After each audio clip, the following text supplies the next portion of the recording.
Jangan malas-malas berteriak takbir, karena salah satu manfaat takbir mampu mengusir setan-setan di sekitar kita.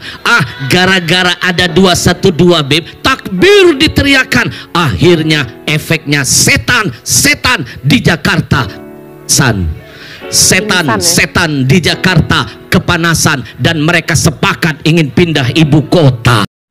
Mari gunakan akal pikiran, gunakan akal sehat untuk melihat sesuatu.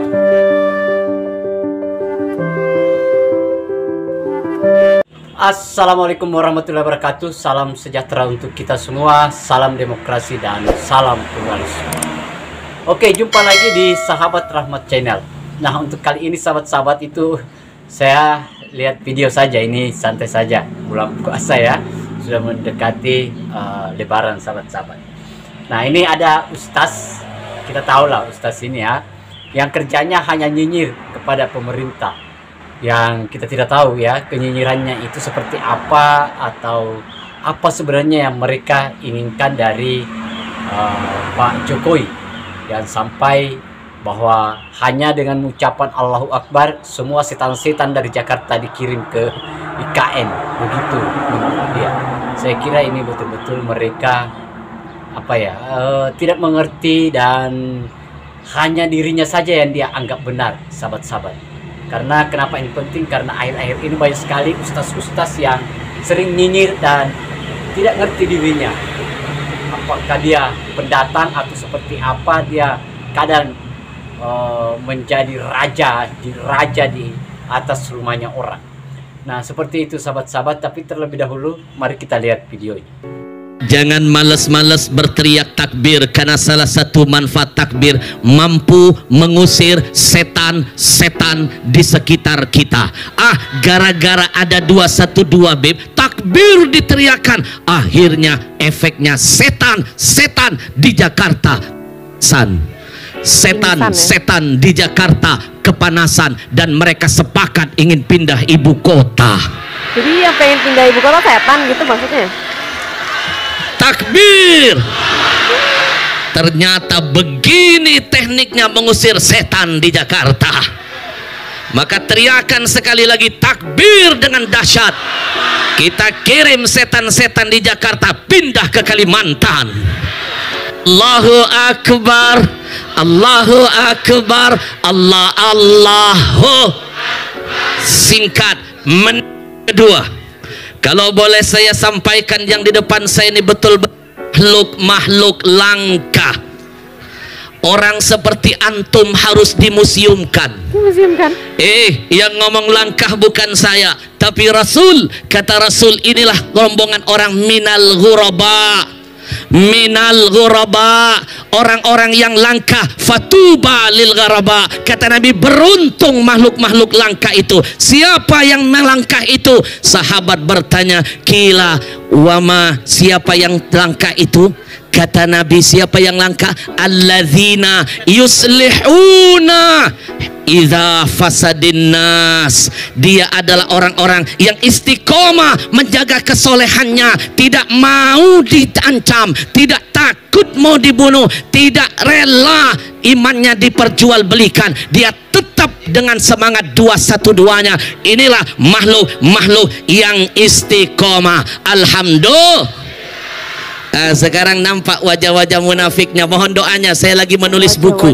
Tadinya sudah hampir selesai beb, sudah mau saya tutup buku itu, tiba-tiba petunjuk Allah, belum boleh ditutup karena yang daftar masih banyak. Jadi orang munafik. Judul buku saya nanti fenomenal. Judulnya Munafikun ala Milenium. Ternyata munafiknya terus bertambah. Saya belum mampu mengakhiri tulisan saya. Nanti tunggu jam mainnya. Betul? Inilah wajah-wajah orang yang menjaga kesolehannya. Di saat kanan kiri kita nampak wajah-wajah munafik di tengah-tengah kita. Betul? Menit ketiga, singkat saja. Al-junun funun. Orang gila macam-macam bentuk kegilaannya. Betul? Nih, gila yang pertama menyandingkan Nabi Muhammad dengan Insinyur Soekarno.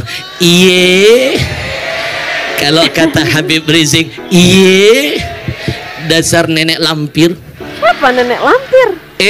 Nabi Muhammad itu ibarat emas, permata, mau tersembunyi dalam tanah, dibor, dicari, diburu. Betul? Kalau kita cuma manusia koral, Muhammadun basyarun walaysa kal bashar, kita manusia sama, Nabi manusia sama dengan kita, tapi tidak seperti kita. Nabi memang manusia tapi tidak sama dengan kita. Maaf punten, Nabi kan keringetan, kita keringetan. Jangan disamain nenek lampir. Nenek lampir kenapa? Nabi keringatnya baru bau kasturi, lah ente bau terasi. Betul? Betul? Ummu Sulaim satu hari pernah merasakan dapat berkah dari Allah ketika dia mendapatkan kedatangan Nabi dalam rumahnya. Senang dia lihat Nabi datang, dia bersihkan rumahnya, dia siapkan tempat tidur khusus buat Nabi. Begitu Nabi tidur, Ummu Sulaim gak mau menutup matanya, dia tunggu saat-saat Nabi berkeringat. Dia ambil wadah, dia ambil serbet, dia tunggu Nabi berkeringat, dia ambil keringat Nabi pelan-pelan, dia peras, dia masukkan dalam wadahnya. Kenapa sampai begitu? Karena keringat Nabi bau kasturi, keringat nenek lampir bau terasi. Betul? Nenek lampir Nabi memang manusia tapi nggak kayak kita manusia biasanya. Nabi meludah, kita meludah. Ludah Nabi jadi berkah, lah ludah nenek lampir jadi virus. Betul? Betul? Maaf, aduh, makhluk begini.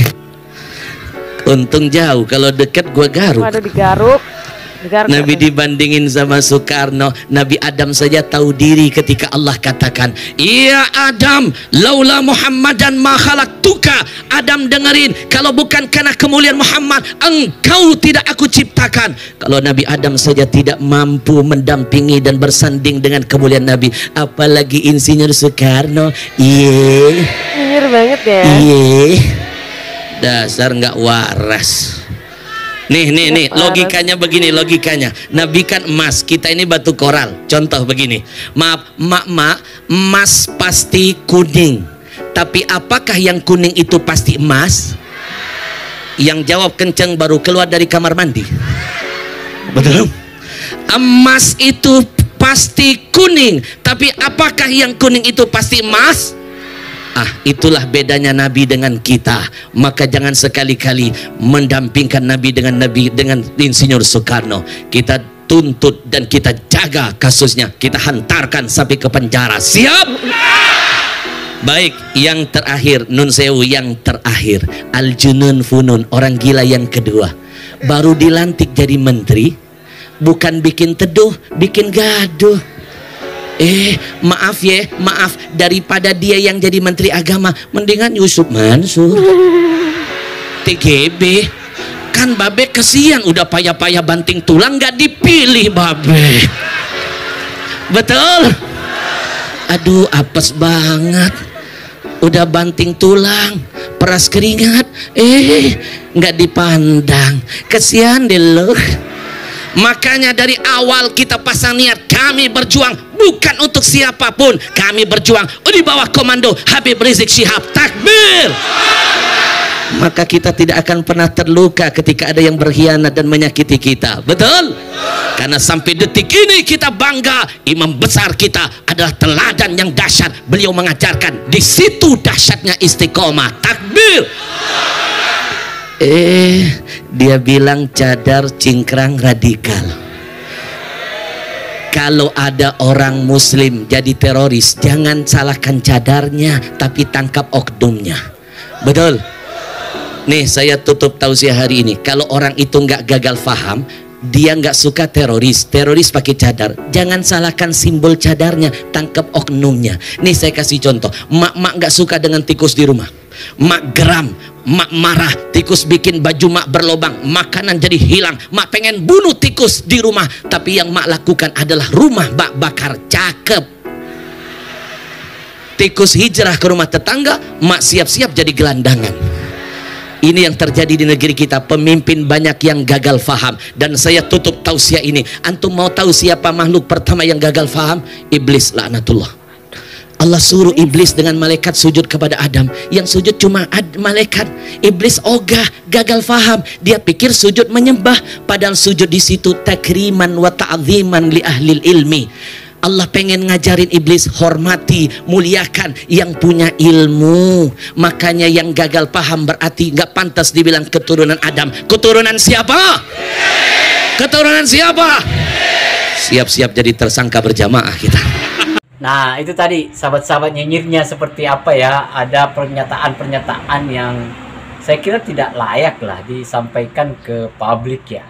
Nah, itu sekaitan dengan misalnya soal setan, soal keparat, kemudian soal